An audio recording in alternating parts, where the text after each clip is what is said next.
So I have had my new electric cab now for just over a year, and though I really enjoy driving it, and I don't think I would ever want to go back to driving a diesel TX4, there are things about it that I don't like. Things that drive me absolutely mad, to be honest.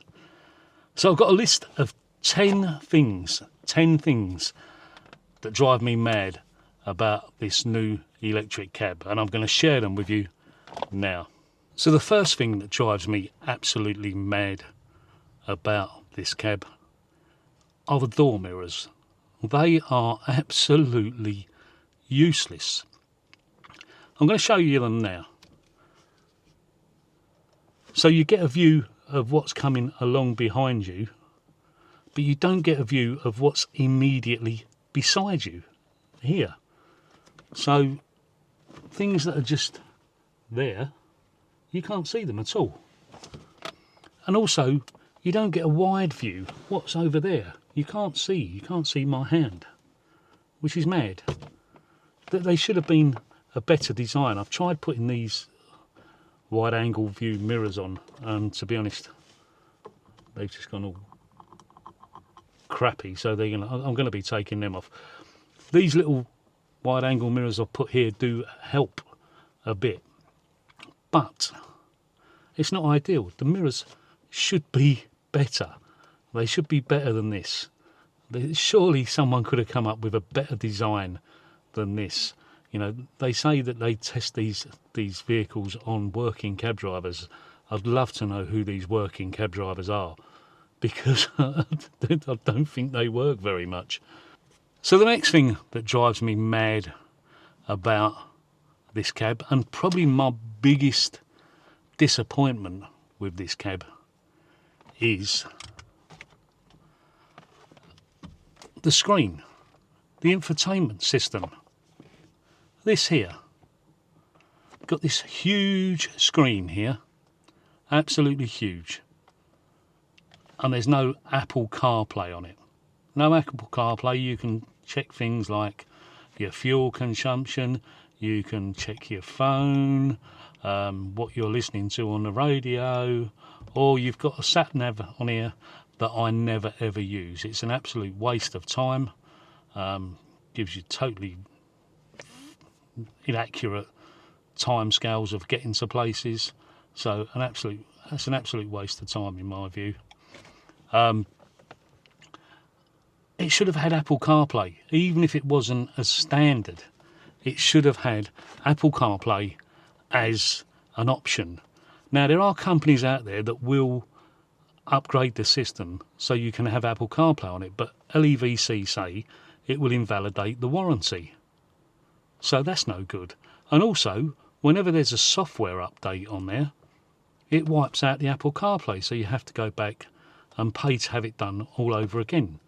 Now, surely LEVC could have offered it as an option, especially in this day and age where, you know, touching your phone screen is a big no-no.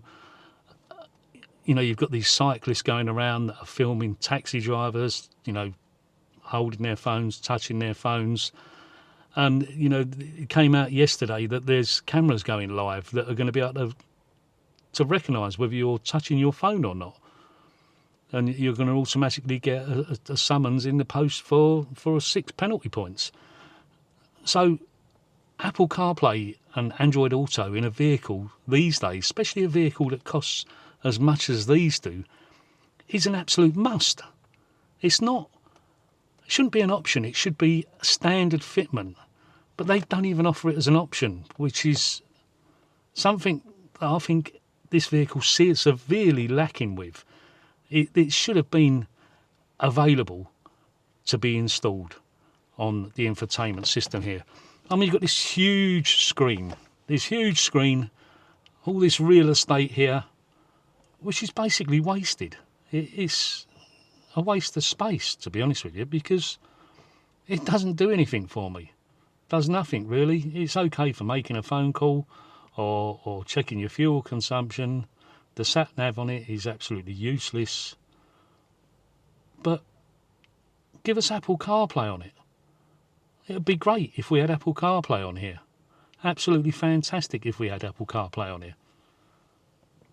Come on, LEVC. Get your act together. Give us Apple CarPlay. Another thing, the driver's seat. Now, although I will admit that the driver's seat is a big improvement on seats that we've had in the past. In previous cabs that I've owned, I've put a Recaro in because I felt that the driver's seat was totally lacking. It wasn't that great. I used to get a numb bum on the driver's seat, and I felt that the back of the seat was cutting into my shoulder blades the way the seat was shaped. So yes, in some respects this driver's seat is a big improvement on seats that we've been offered as standard fitment in taxis in the past. But there is one problem with this seat, and that is the base of it is really hard, and when you're driving it for long hours you do tend to get a numb bum. And I'll show you what I've done to sort of alleviate this problem to a certain extent.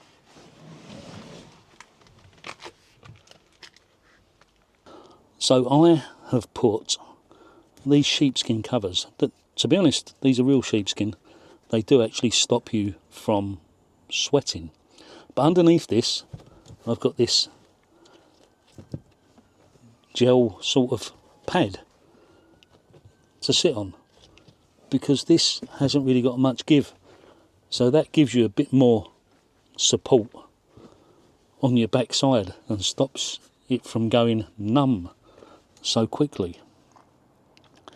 So that's one way that I've got around it. I've seen other drivers have put various different seat cushions in and whatever, but you know, a little bit more give in the seat, a little bit more support, a little bit more sponge would have made it a lot better.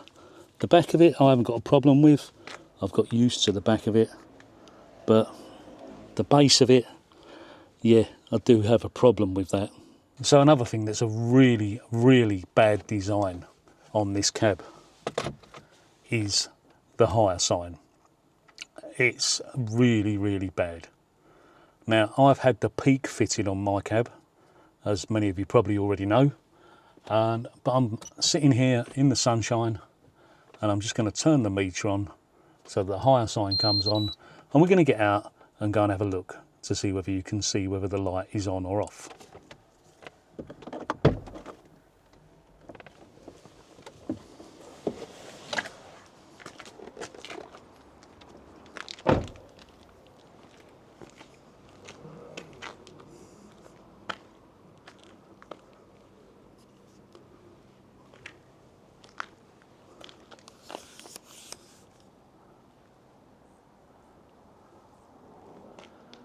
Now, as you can see, it is on.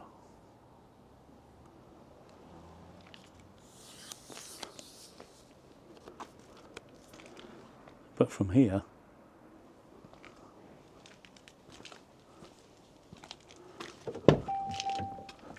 I'm not sure whether you can actually tell whether it's on or not. Let's turn the meter off and go and have another look.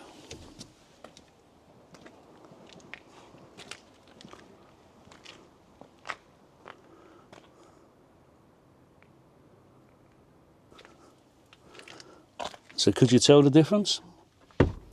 Not much difference, is there?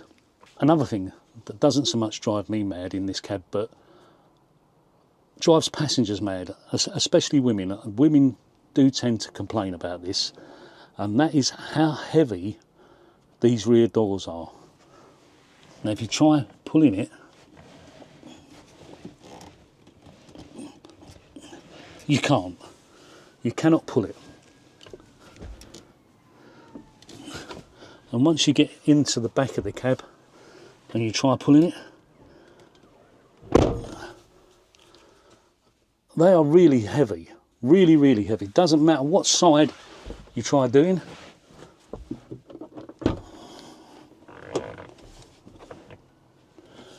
And my left arm isn't as strong as my right arm. But, oh. Now that was a real struggle to close that door. So obviously for women and smaller people, people not as strong, that would be a real problem. Now another thing that is a bit of a problem in these cabs is the lack of electrical outlets. So the only outlets you've got are in this little glove box here.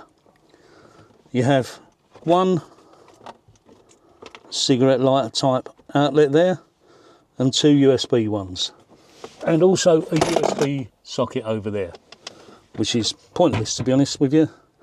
That one was fitted originally for the Wi-Fi. So in this day and age, with all the sorts of equipment that you carry in a cab, having to charge things up, there just isn't enough electrical outlets. Definitely not enough electrical outlets to power the things that drivers that are spending a hell of a lot of time in the cab need to power. Another thing that's a problem, especially for me, and I think for a lot of drivers, because I've heard drivers complain about this in the past on TikTok and places like that, is the lack of storage space in here. You know, there is none. All you've got is this little space here and that in there, which is quite small, and just a little thing here. That's it. Nowhere to put anything.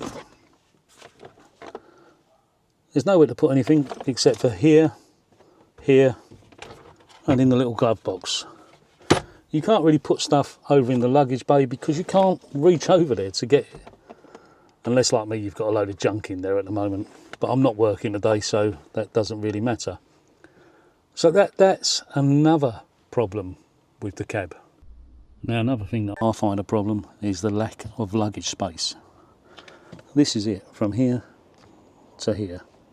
I know I've got a load of junk in the front at the moment, but I'm not working today, as I said. But that is it. If you get someone with one of those very large suitcases, you can only get one in the front. It's a lot smaller than the old TX4 luggage bay. It's a lot smaller than the Vito luggage bay, and it's definitely a lot smaller than the Fairway luggage bay. It's extremely small. So you end up travelling with people's luggage in the back with them, which really isn't an ideal situation. People shouldn't have to travel with their luggage in the back. It's not ideal. So the lack of luggage space is a problem. And the last thing that's on my list of things that are a problem with this cab is the way that wheelchairs are strapped in to the cab. It's such a complicated way to strap a wheelchair in. You would not believe it. Most people that I see taking wheelchairs around, they do not strap them in. I always, in the TX4, used to like to strap the wheelchair in properly, unless it was an electric wheelchair, which you couldn't turn around in a TX4. If it was an ordinary standard wheelchair, manual wheelchair, I always used to strap them in for their safety and for my own safety, because if we have an accident and they're not strapped in properly, then I'm at fault. So I always used to strap them in. But most people I see travelling around with wheelchairs in the back, they do not strap them in properly. I'm very lucky that the few wheelchairs that I've done whilst owning this cab, the people have been able to transfer from the chair into the seat, and that was their preferred method of travelling, rather than sitting in the wheelchair all the time.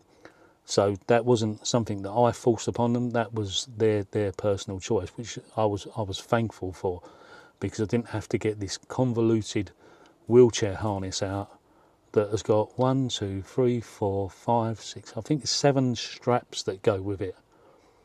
That's an absolute mess, to be honest with you. I don't know why it needed so many straps. That could have been condensed down into 1, 2, probably 3 straps, I think.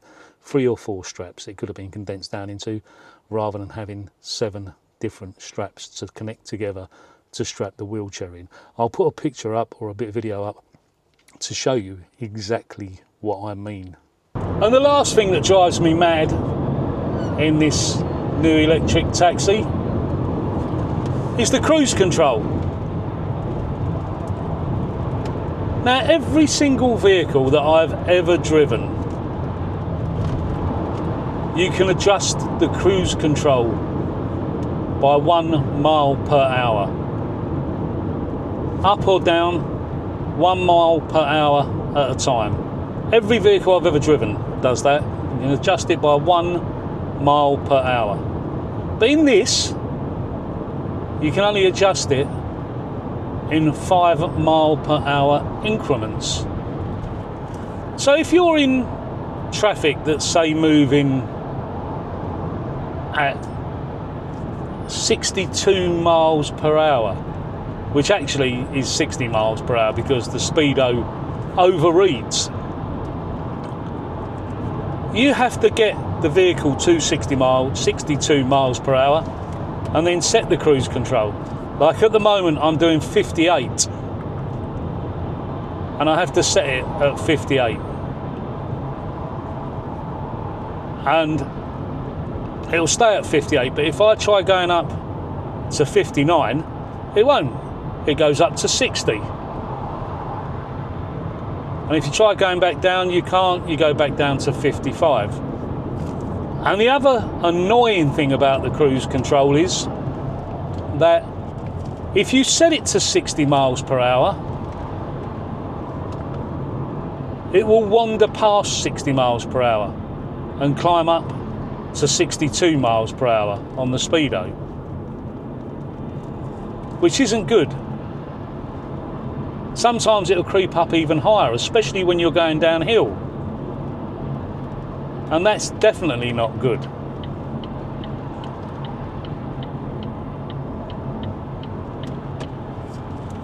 If you set it to 60 miles per hour, it should stay at 60 miles per hour. If you're going downhill, it should slow you down to 60 miles per hour. It shouldn't let you run up to 64, 65, which it has done in the past. It should hold you at 60 miles per hour, but it doesn't. It lets it run up past 60 miles per hour. And I do use the cruise control in this cab quite a lot because of where I live, and also because of some of the tours I do up and down the motorway all the time. So I do use it quite a lot, and I find that very irritating, really, really irritating. Even with all those faults, I still enjoy driving my new electric taxi. I don't think I could go back to driving a diesel TX4. I think I'd find it really, really hard to go back to driving a diesel TX4. So even with the faults, I still like the cab. I really enjoy driving it, and I think it's a big improvement on what we've had before. If you've liked this video, don't forget to like, subscribe, and hit that bell notification so that you can be informed of any new videos that I put out in the future. Thanks for watching. Don't forget, be lucky.